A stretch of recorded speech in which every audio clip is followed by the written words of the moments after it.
আসসালামু আলাইকুম রহমতুল্লাহ। চলে আসলাম নতুন আরেকটি ভিডিও নিয়ে। আজকে সকালে ঘুম থেকে উঠতে উঠতে অনেক দেরি করে ফেলি, তো ঘুম থেকে ওঠার পরই ফ্রেশ হয়ে নিচ্ছিলাম।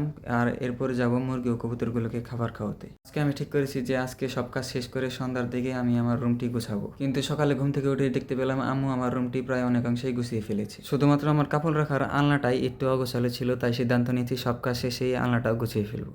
এখন কিছুদিন যাবৎ যেহেতু অনেক গরম পড়ছে, তাই অনেক সকালে উঠে কবুতর ও মুরগিগুলোকে খাবার খাওয়াতে হয়। আর এই অতিরিক্ত গরমের কারণেই আমি দুপুরের দিকে শুধু কবুতরগুলোকেই ঠিকভাবে খাবার খাওয়াই, যাতে অতিরিক্ত গরমের কারণে স্ট্রোক না করে। এছাড়া মুরগিগুলোকে শুধু পানি খেতে দেই আর এর সাথে কিছু শুকনা খাবার খেতে দিই। কবুতর ও মুরগিগুলোকে খাবার খাওয়ানোর পর আজকে ঠিক করলাম যে আমি কবুতর ও মুরগিগুলোর ঘরের সামনে যে পাতাগুলো পড়ে থাকে এই পাতাগুলো আজকে আমি পরিষ্কার করব। তাই কবুতর ও মুরগিগুলোকে খাবার খাওয়ানোর পর আমি এই ঘরগুলো পরিষ্কার করে এর সাথে সাথে বাইরের উঠানে জমে থাকা পাতাগুলো পরিষ্কার করে ফেলি। আর এই অতিরিক্ত গরমে এই কাজগুলো করতে করতে আমার শরীরের অবস্থা অনেক খারাপ হয়ে যায়, তাই এখন ঠিক করেছি রুমে যেয়েই গোসল করে নেব। আলহামদুলিল্লাহ কিছুক্ষণের মধ্যে সবগুলো কাজ শেষ করে ফেলেছি।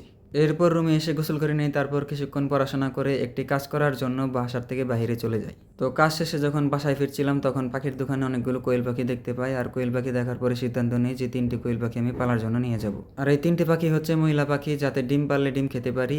আর এই পাখিগুলো আমি 180 টাকা দিয়ে কিনেছি। বাসায় আসার পর যখন আমি পাখিগুলোকে রেখে খাঁচা ধুচ্ছিলাম তখনই হঠাৎই তাকিয়ে দেখি পাখিগুলো বাইরে বের হয়ে গিয়েছে। তো এরপর আস্তে আস্তে পাখিগুলো ধরে ফেলি, তারপর ধরে কবুতরের ঘরের যে পাশে যে ছোট রুমটি আছে সেখানে পাখিগুলোকে রেখে আসি। পাখিগুলোকে ঘরে রাখার পর তারপর আমি চলে যাই আমার ভাতিজার সঙ্গে নদীতে গোসল করতে। প্রায় 1টা 20 থেকে 3টা 40 পর্যন্ত গোসল করার পর আমি বাসায় চলে আসি। তারপর বাসায় এসে কিছুক্ষণ ঘুমানোর পর আমি বিকেলের দিকে যাই কবুতর ও মুরগিগুলোকে খাবার খাওয়াতে। এরপর সন্ধ্যার দিকে গিয়ে কবুতর ও মুরগিগুলোকে ঘরের ভিতরে আটকে দিচ্ছিলাম, আর কোয়েলগুলোকে দেখছিলাম আলহামদুলিল্লাহ ঠিকভাবেই খাবার খাচ্ছে। তো এরপর আমি কোয়েলের খাঁচার পাশে আরেকটি খাঁচা রেখেছি, যে খাঁচাটিতে আমি কবুতরের বাচ্চা রাতের বেলা রেখে দিই।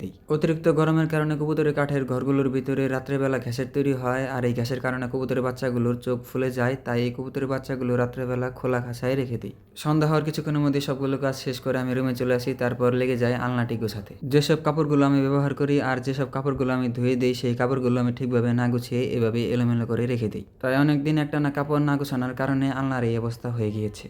তো আলহামদুলিল্লাহ কিছুক্ষণের মধ্যে আমি সবগুলো কাপড় গুছিয়ে ফেলি। আজকের ভিডিও এই পর্যন্তই। আমার ভিডিওটি ভালো লাগলে অবশ্যই আমার চ্যানেলটিকে সাবস্ক্রাইব করবেন। সকলে ভালো থাকবেন। আসসালামু আলাইকুম রহমতুল্লাহ।